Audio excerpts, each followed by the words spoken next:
I'm excited to be joined again by John DePue. We just had a conversation about this book, Beyond Justification, but now we're going to switch to another topic. And this is not planned, but John's up for having a conversation on what it looks like being a Christian in an age of Donald Trump.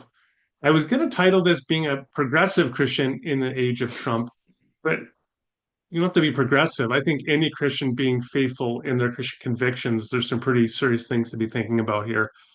So I'm not an American, but I have family who live in the United States, and I'm watching from a distance and trying to figure things out. So to start off, I'd be interested to hear what your thoughts have been over the last 9 days or so of anticipating an impending Trump administration. Oof. That's my short answer. Yeah, I spent most of my time talking with people I trust and love, and uh, who are feeling, as I am, a certain sense of despair. Yeah, I mean, honestly, just in a certain sense of hopelessness about sort of the future of really liberal democracy in this country, and it's disheartening, to put it mildly, to see uh, so many Christians in this country who uncritically have sort of just endorsed this particular candidate who does not evidence anything like what um, a good leader, an ethical person, again to put it mildly, should be to lead a country that's Okay, but especially look, yeah, yeah, we are voting not for character, we're voting for policy, we're voting yeah. for God is using a King Cyrus. He's put conservatives on the court, pro-life. We should be excited. What's your problem? I mean, you've apart from just being a liberal. Yeah, just being a snowflake, I guess. Yeah. Yeah, I think that in some things I do hear what people are saying when they like I understand that. Like, sure, on one hand, yeah, God uses people who are broken um and uh sometimes unethical and sometimes, unexpected. That's sure. Problem is when what the person is saying and the policies that this person is actually endorsing most of the time in you know in what can be discerned and actually what he's proposing, because I don't even really know most of the time what he actually thinks about things, because that's hard to really understand, but Yeah. Well, we know yeah, that he's just nominated Matt Gaetz I for wanted the to bring that Department of up too, Justice. and Yeah. Huckabee for uh foreign relations with Israel, which is worrying. And Tulsi Gabbard, Tulsi Gabbard, yeah. who's I forget the title, but where she's a conspiracy theorist, not an appropriate, and then a Fox News or Fox Friends weekend host for like chief of Yeah, yeah. something or other, I mean, there would be Joint no Chiefs of surprise if, Staff, I think. yeah, Yeah. yeah, and there'd be no surprise if someone like Elon were to be involved in this administration in some way. But yeah, I would just say on that point that you brought up about God using uh, unexpected or unethical people to further God's purposes. If God's purposes are evidenced in anything that Trump is doing, um, or has made evident policy wise, I don't really want to be a part of that. That's just what that's as far as I've been able to kind of think about this stuff. It's hard for me to kind of step back and really analyze what's going on because I felt like I've been so in the middle of it. I have been for quite a long time. So that's kind of my half answer to what you asked. Is that I one of the problems I'm just keep running into is that we're so siloed in terms of our information. So if somebody's That's a big problem. if they've Yeah. been watching Fox News for years, maybe some Newsmax, reading their Facebook, they're just getting exposed to a regular stream of information. They have a particular way of looking at the world. I just talked with somebody like that a few days ago, a friend of mine who says, "Yeah, I'm happy Trump won." And I was a little taken aback. So I go through, well, the Trump Foundation being shut down, they were misappropriating money from the foundation to pay for Trump's business expenses, fined $2 million. Trump University shut down, fined like $27 million and paid to the people who were ripped off by that scam. Trump sexually assaulting E. Jean Carroll. Of course, it's being found liable for sexual abuse, but the judge said it met the legal definition of rape. You could go on down the line with the 34 felony counts for which he was convicted, the pending trials that will now never happen. But I just say, read the 30 and 70-page felony indictments that Jack Smith produced Yeah. and see how serious this is with the stolen documents on the January 6th investigation. People are just unaware of any of this.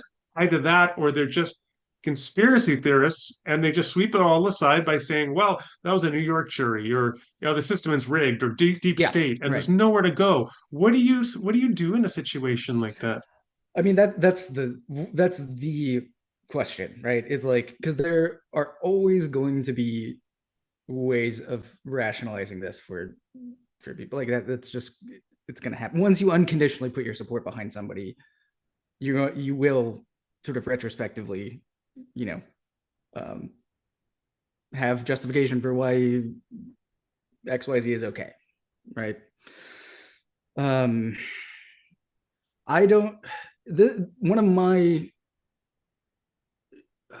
shortcomings, I guess, is I just don't have a lot of friends who are Republicans or conservatives.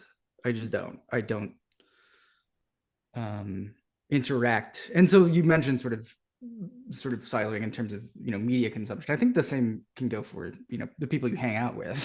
Yeah. I don't engage with people with Trump voters really at all, and um I don't know if I'm particularly gifted to either. I just don't know. I think there are people who are really good at kind of breaking through some of this stuff.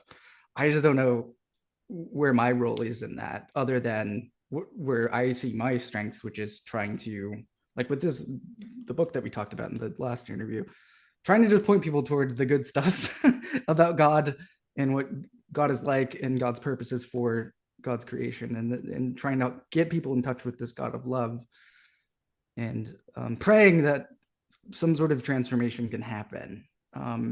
Beyond that, I just don't really know what to do. That's my honest answer. I don't know. I don't have thought out strategies for engaging with people who are so resistant to questioning their commitment to someone like Donald Trump. Um, and that's something I want to work on. And it's something, and I'm glad you asked me to have this conversation, because it's something that I have been admiring about you and your uh, presence on social media, and also your videos, as you said, kind of from the outside looking on from Canada about what's going on here. Your insights have been so helpful for me to kind of think through this stuff, because I think you have a certain vantage point that those of us who are right in the middle of it can kind of lack. So I'm thankful for you to even be asking me to have this conversation, because I've learned so much from you already. So yeah. Thanks. Yeah. Do you think that you can sit in the next pew with a Trump supporter? And I know it depends all on how avid and active they are. Like, obviously, there's a huge spectrum here. There's so many people that they just don't really know, I think, what they voted for. And I don't want to Yeah. be insulting to the low information voter, but there are millions of low information voters, and they don't really understand how terrorists function.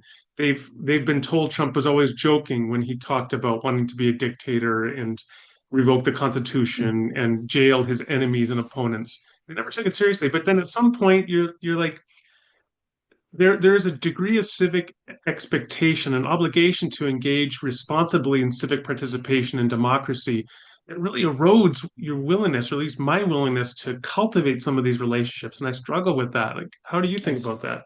I struggle with that too. And it's I mean, relating this to the sort of what I think is the center of the gospel, which is a gospel of loving reconciliation and fellowship with people, right? We're meant to be in fellowship. We're created to be in fellowship with people. That's kind of our always our posture initially toward everyone and everything around us is that, right? But within that, there are going to be certain complications, which is interacting with someone in a given situation, or being next to someone, or being in a conversation with somebody. Is there something unhealthy about that given certain circumstances? Like if someone who, like, let me give an example. Someone, a Trump supporter who is really adamant that, you know, um, her body, my choice, sort of thing. And you have, Just clarify that. Like, yeah, was it Nick Fuentes who I think tweeted that in the last this week? has been continually retweeted by MAGA Republicans, which is um, women don't actually have any sort of autonomy over their body whatsoever. It's really my choice, and it's coded as masculine. My, as a man, it's my choice what you do with your body. Okay, so at that point, we're not simply at sort of a respect for all life, including life in utero, but It there's has sort of nothing to do with that. Yep, patriarchal, misogynistic that's overlay right. at this point. Okay. That's right. And that is increasingly popular among MAGA people, especially men. Um, if someone, I'm thinking about the women in my life here, some of whom have had abortions, um, to save their own life, right? If they were to be in proximity to someone who talks that way and is very open about that, that's not a safe situation for that woman to be in, right? At least I don't think that's a safe situation for a woman who had gone through all of that trauma and pain, to be hearing that from someone who really doesn't actually care about the reality of what it means to um, uh, to make that decision to um, end the life of a fetus, right? So that's an example where I think, you know, and there are many others that we can probably think of quickly, where um, not engaging in a relationship or not trying to be close with someone who thinks that way and who talks that way and who behaves in that way. Um, so I guess that's yeah, one if we thing. kind of Yep. started at for like an example for me, and then kind of working from there, a point at which I would like disfellowship from a church. So let's say I was in a town like Springfield, Ohio, where there's a large Haitian community, and Trump Yep. and Vance were intentionally spreading disinformation, Yep. Yep. racist Yep. disinformation about pet eating, which is a very old racist trope to Yep. other Absolutely. outgroups. So they started doing that, and then the church was like their response. Part of their response was to stigmatize the Haitian community, and make a large donation, let's say, to the ASPCA or whatever to support pets, and but in obviously a very stigmatizing way for that immigrant community. To me, at that point, that Trump church has now become functionally like a segregationist church, Yes. something that Right. I could no longer be a Yeah. part of. Absolutely. It's just a matter of kind of discerning, I guess, in each case when a community has become sufficiently toxic that you have to withdraw from it. That's right. I think thinking contextually and being vigilant about this too, is so important because, yeah, in an example like that, I would agree. I think it would be probably hard to disfellowship from a community because, like, I'm sure with people who have chosen to disfellowship from a church that has, you know, a lot of a large constituency of MAGA Republicans in it. I'm sure that decision is difficult because I'm sure they know and love a lot of the people who are in that church. But at some point, you're right. This becomes something other than the church when it becomes something more like a cult for Donald Trump, right? At that point, I think it's absolutely legitimate to consider um, leaving, and I think that's okay. I really do. Yeah, You mentioned I've done videos on some of these things. So I did yeah, one a couple of days ago talking about Frank Turek, Christian apologist, evangelical apologist, where he says the most important virtue is courage. And then he claims that Trump has courage, which we could talk about that. But even the fundamental claim that the most fundamental virtue is courage rather than love from a Christian lens is extraordinary to me. And I already see right there that this is the distorting impact of the church increasingly being conformed to the image of Donald Trump rather than transformed by the renewing of its mind. And it's very disturbing to see. Where do you think the church is a little bit of futurism here, yeah, yeah. speculation? Where do you think the church is going to be in 4 years? Like, do you think it's going to continue to be marginalized through church here, meaning that the church that is conformed to Donald Trump to this degree of partisanship, the evangelical community, it's going to just continue to become more like that and further from Orthodox Christianity, at least the way that you and I view it? Or do you see another outcome? I don't see. I mean, I don't have the gift of foresight as some elves do in Tolkien's world, um, but I don't see it resulting in anything other than an even more kind of hard, uh, cultish fascination with Donald Trump and departing even more and more away from the truth about God in Jesus, in that unconditional love that's revealed there. I and that's a little bleak, I think, but I just don't have much hope at this point. You I don't know, know how you feel about this, but that's I'm not optimistic, at least in the short yeah, term. But like the one thing that I've heard time and again, is I think it just gets to the heart of who Donald Trump is the phrase, "the cruelty is the point." And just a simple, relatively trivial example compared to so many things he's done. Just yesterday, he was in a meeting and he brought along Elon Musk. He yep. mentioned Elon Musk. And then he makes a comment, I think it was with senators. He makes a comment. He says, "This guy keeps following me around. I can't get rid of him." And everybody laughed.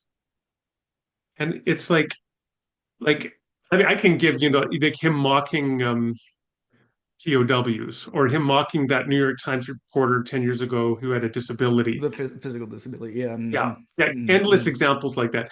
But in this case, it's like one of the closest people who wants to be the closest people to he mocks him as a hanger on in order to get laughs from an audience.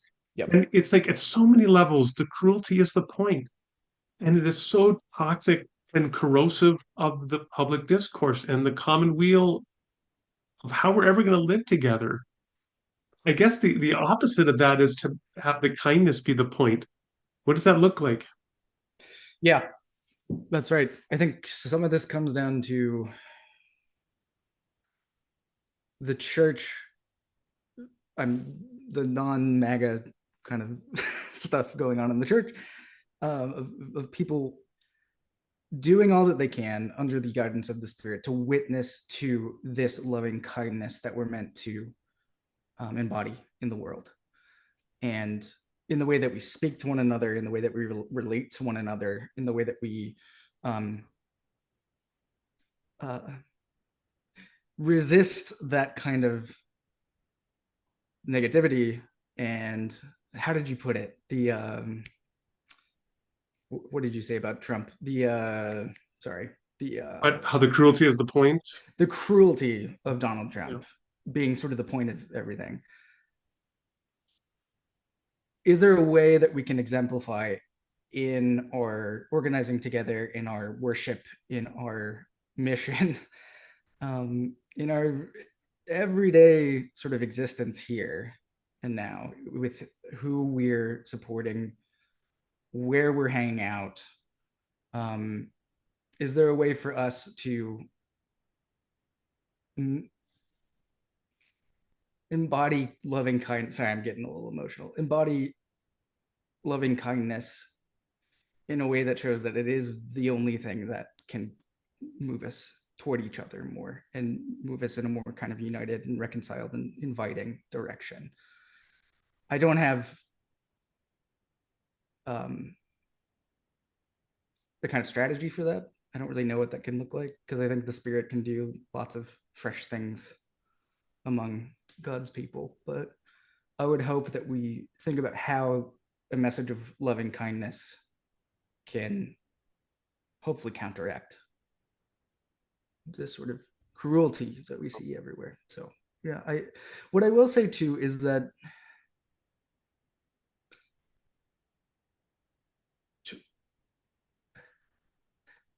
Trump was able to move people toward a kind of anger and energy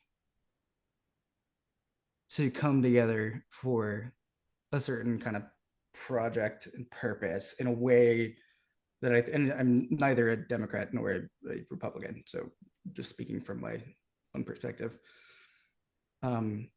he was able to do something and diagnose something in a way that the Democrats were not able to do in terms of their messaging to people.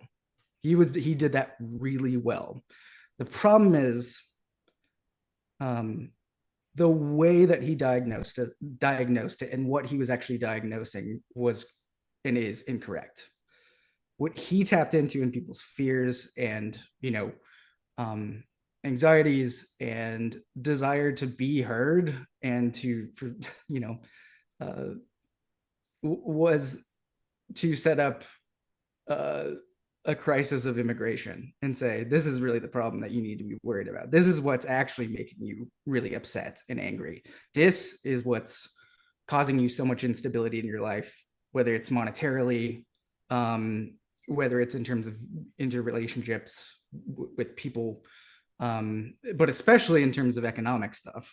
I think he was saying it's the immigrants who are doing that. But he's right. There is a problem in this country to do, especially with the material realities of everyday working class people, right? So he tapped into that really well by encouraging their fear, right? And saying, pointed at that. What we need, I think, as Christians, is a different kind of messaging that is equally, if not more, hopefully more, energetic and powerful and gives and diagnoses the right thing. Because the problem is not immigrants out there coming in, stealing your jobs, causing all of these economic problems. The issue is so many people in this country live paycheck to paycheck. That's just the reality of it here. The solution, I think, is to be thinking about what can actually address these economic material realities of people who are struggling. And that's going to mean, I think, pushing for policies as Christians that are for the working class. They're for especially the poor. This is what we're supposed to be doing. We're supposed to be siding with and coming alongside and supporting people who are poor and people who are marginalized and people who have been left behind. So that's something that I've been realizing more and more, is that he did a great job with messaging. His messaging was cruel and awful, but he did it successfully. So, Yeah. I mean, he ran an unbelievable number of ads talking about immigration, talking about trans yep. women in sports, and talking about Kamala Harris years ago supporting funding trans surgeries for prisoners in California. Yep. And I'm going to say, whatever you think about those latter two issues, they're not anywhere in the top 10 of the issues most people are facing in their daily lives, like the economic issues. Yeah. Not that they're not worth discussing at some point, but he was clearly tapping into things that, and like you're saying, like scapegoating and misdirecting. I think the billionaire class and fair taxation system and wealth inequality, are much more where the focus should be, as I take it you would agree. Absolutely. I think that's where the focus needs to be, because what it does in contrast to what Trump, or what can do in contrast to what Trump has done, is that with what Trump did was continue to stoke that fear. What I hope an actual solution to the material problems that people have is not continuing to stoke fear, but saying, "Hey, we get I get it. I get that you're struggling. Here are solutions that will actually materially help you. This Yeah. is how we're going to do it." A lot of it, I think, starts with something like you mentioned, which is something like healthcare. Like that's a human right, and I think that that needs to be a direction that we Christians are. That needs to be something that we're focusing on, like So here's the really thing: is strongly. like Yeah. um, Democrats are great on policy proposals. Republicans are great at narrating. So the second that you talk about having universal health care like every other developed nation, then the narrative is already dictated. Well, that's socialism or that's communism. Yes. So the challenge there is to overcome that narrative and be able to not only have policies that you can explain and defend, but have an embedded narrative framework in which to Yes. explain and understand them. That's absolutely critical. Absolutely critical. That's it's a combination of clear policies, which you're right. I think Democrats have done a good job at that. I think Kamala did a pretty good job at that, laying out very practical kind of policy proposals. Um, but embedding that in a story about what's really going on here, a story that's compelling, is the key, right? And doing so in a way that is listening to the voices of people who are struggling. Because I'm coming at this as someone who's in a pretty, privileged position economically. Um, that I don't feel the weight of that in a way that someone who is working, a minimum wage job from 9 to 5 is feeling it. I don't feel it. I don't existentially. I don't feel it in that way. But what we're supposed to do as Christians is to enter into spaces where people are struggling and coming alongside them and being with them in love and asking, how can we support you? How can we do everything we can in our power with the resources that we have to support you? That should be the first thought. As Paul would Yeah. say, it's not out of self-interest that we relate to other people, but out of the interest of others. We should be putting other people's interests before ours, first and Mm. foremost. And that's evidencing this mind of Christ that we have been graciously given, that Paul will then explicate in terms of this beautiful story of Christ's faithfulness in something like Philippians 2, right? We have this shared mind that is self-giving, it's putting others' interests first.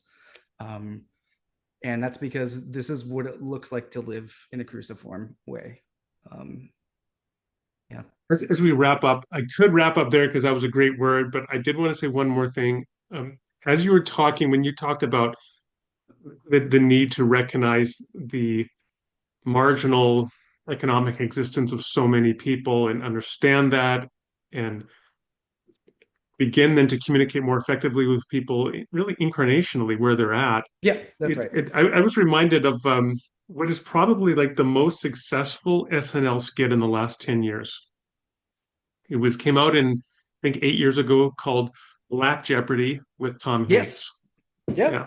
So what's so brilliant about that is he's playing a MAGA supporter, comes on Black Jeopardy, and there's this mutual suspicion which gradually goes switches to a mutual admiration as they understand shared struggles and shared human experience, which breaks down some of the othering and the fear and the mistrust and the contempt.